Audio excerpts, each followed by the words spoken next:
সর্বকালের সেরা ফুটবলার কে? Argentine superstar Lionel Messi নাকি পর্তুগিজ রাজপুত্র ক্রিশ্চিয়ানো রোনালদো? এ নিয়ে প্রায় বিতর্কে জড়ান ভক্ত সমর্থকরা। কখনো সেই বিতর্কে জিতে যান LM10, কখনো আবার এগিয়ে থাকেন CR7। এমনকি শুধু ভক্ত সমর্থকরা নন, বিশ্বসেরার তর্কে মাতেন এ দুই সুপারস্টারের সতীর্থরাও। এবার সে পালে হাওয়া দিলেন আর্জেন্টাইন বিশ্বকাপ জয়ী তারকা আনহেল ডি মারিয়া। LM10 আর রোনালদো দুজনের সঙ্গেই খেলার অভিজ্ঞতা রয়েছে তার। সে অভিজ্ঞতা থেকেই এবার বিশ্বসেরার নাম জানিয়েছেন মারিয়া।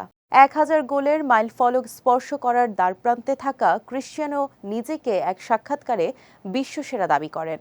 আর সে দাবিতেই আপত্তি আছে বলে জানিয়েছেন 36 বছর বয়সী ডি মারিয়া। তার চোখে বিশ্বসেরা ফুটবলার শুধুই লিওনেল মেসি। উল্লেখ করে তিনি বলেন, রোনালদোর সঙ্গে 4 বছর খেলেছি।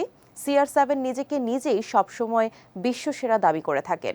সে সবসময় চেষ্টা করে এসেছেন সেরা হওয়ার জন্য, কিন্তু ও ভুল সময়ে জন্মেছে, কারণ একই সময়ে জন্ম নিয়েছে জাদুর কাঠির পরশ পাওয়া অন্য একজন।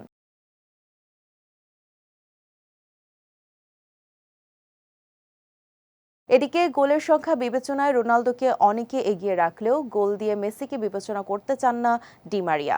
এই আর্জেন্টাইন তারকা বলেন, একজনের ব্যালন ডিওর 8টি, আরেকজনের 5টি। এছাড়া একজন বিশ্ব চ্যাম্পিয়ন, আরেকজন তা নয়।